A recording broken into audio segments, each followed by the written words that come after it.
네, 오늘은 11월 9일입니다. 토요일입니다. 새벽 예배 나오신 우리 성도님들을 환영합니다. 말씀 나누기 전에 공동기도 제목으로 기도하시겠습니다.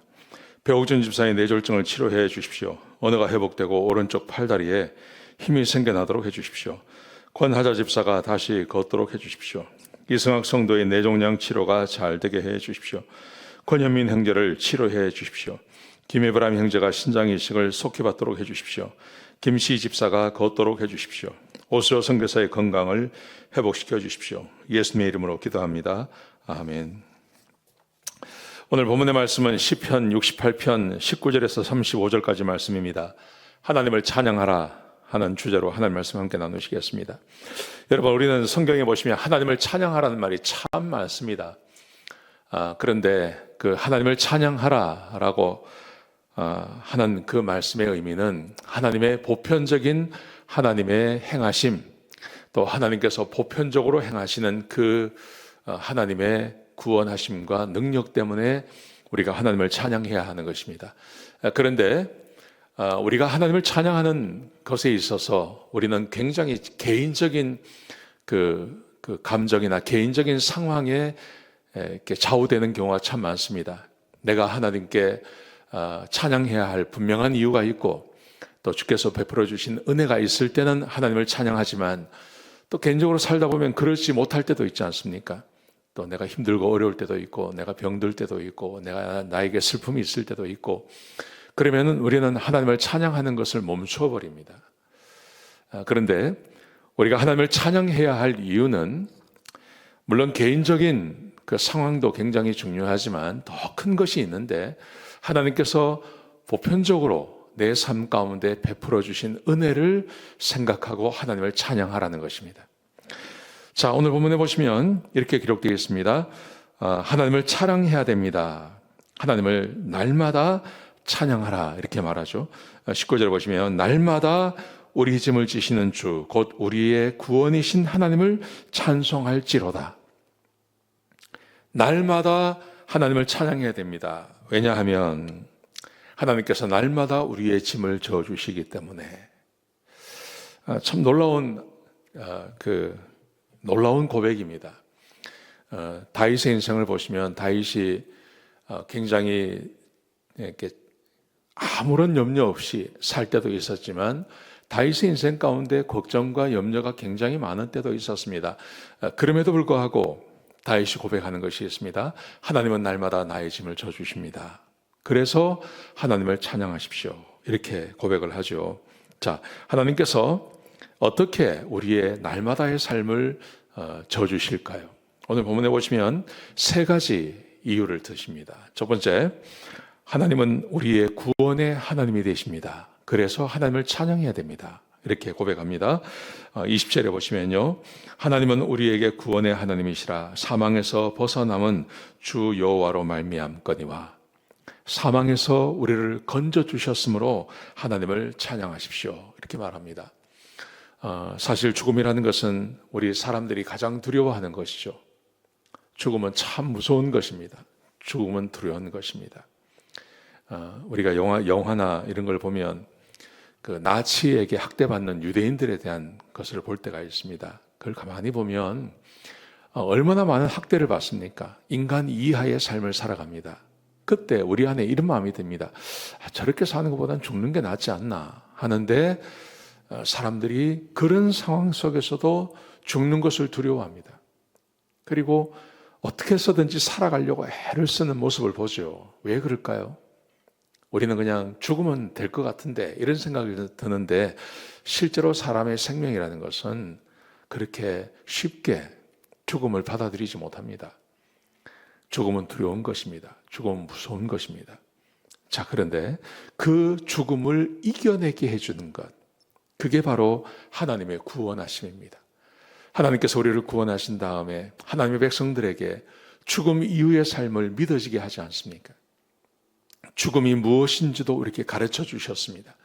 세상 사람들이 말하는 것처럼 죽음은 끝이 아니라는 거죠.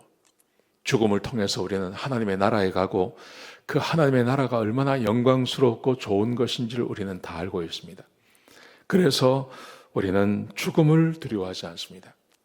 하나님께서 날마다 우리에게 구원을 베풀어 주시는데 그 구원이 어떤 거냐 하면 죽음을 이겨내는, 죽음을 극복하는, 죽음을 두려워하지 않는 그 은혜를 우리에게 베풀어 주시는 것입니다.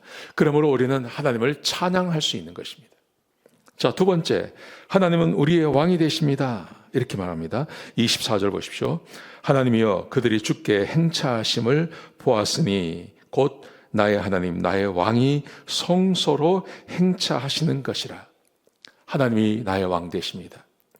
하나님께서 나의 왕 되신다는 것은 우리는 세상에서 왕, 그러면 절대 왕정 정치를 생각하죠. 조선시대의 왕, 아니면 현대에도 왕이 있지 않습니까? 태국에도 왕이 있고, 북한에도 왕이 있죠.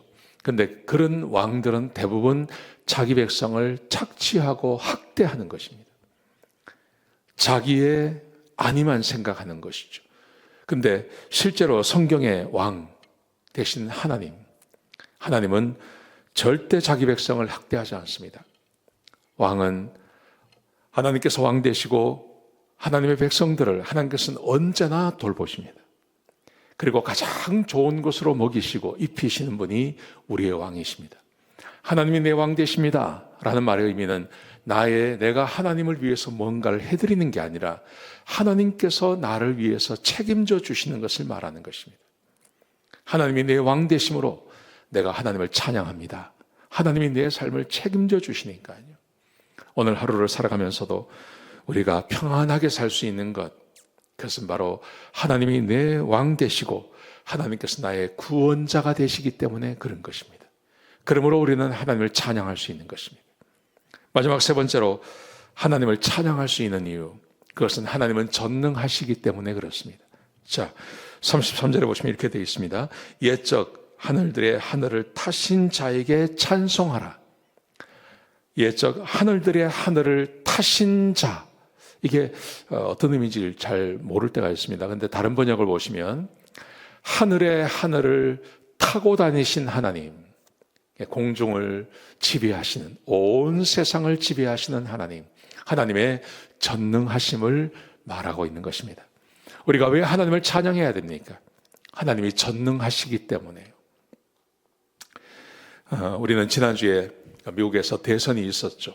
미국에 대선이 있었는데 트럼프를 지지하는 사람들 굉장히 기뻐했죠. 왜냐하면 트럼프가 대통령이 되면 여러 가지 공약을 했습니다. 그것을 우리에게 해줄 거라고 생각하는 겁니다. 다른 사람보다 더 대통령의 직임을 잘해서 우리의 삶을 더 좋게 만들어 줄 거라고 믿는 사람들은 좋아하고 아주 기뻐했죠. 근데 해리스를 지지했던 사람들은 슬퍼하지 않았습니까? 여러분, 이것도 마찬가지입니다. 하나님은 어떤 분이냐 하면 하나님은 전능하셔서 내 삶의 형편을 더 낫게 해주시는 분, 하늘을 타고 다닐 수 있는 전능하신 하나님이시죠. 그래서 우리는 하나님을 찬양할 수 있다고 말하는 것입니다. 사랑하는 성도 여러분, 물론 개인의 삶을 따라서 어떨 때는 하나님이 침묵하고 계시는 것처럼 보이고 하나님이 나에게 왜 이렇게 하시나 할 정도로 슬플 때가 있습니다. 근데 보편적인 하나님, 그 하나님을 한번 생각해 보십시오. 오늘 다윗은 세 가지를 이야기하면서 우리에게 하나님을 찬양하라고 이야기합니다. 첫 번째, 죽음을 이기게 하셨습니다. 두 번째, 하나님은 나의 왕 되십니다. 세 번째, 하나님은 전능하신 분이십니다.